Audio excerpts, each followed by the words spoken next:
welcome back to our channel. In today's video I'm going to show you how to turn off Facebook video autoplay in Facebook mobile app. To turn off video autoplay in the Facebook mobile app, you can follow these steps. First is open the Facebook app in your mobile device and log in if you have not already. Go to the settings and privacy on the top right corner. There's your profile icon. Select that and go to the settings over here.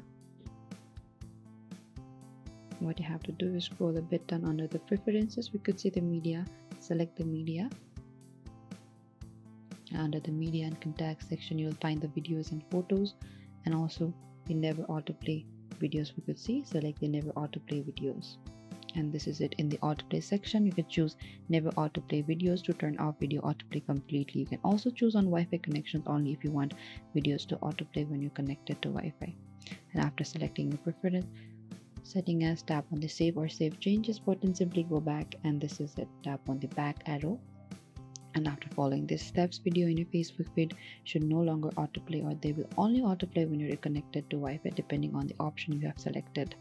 Thank you for watching this video. I hope I could help you. Do not forget to like, subscribe and hit the bell notifications icon for more upcoming uploads.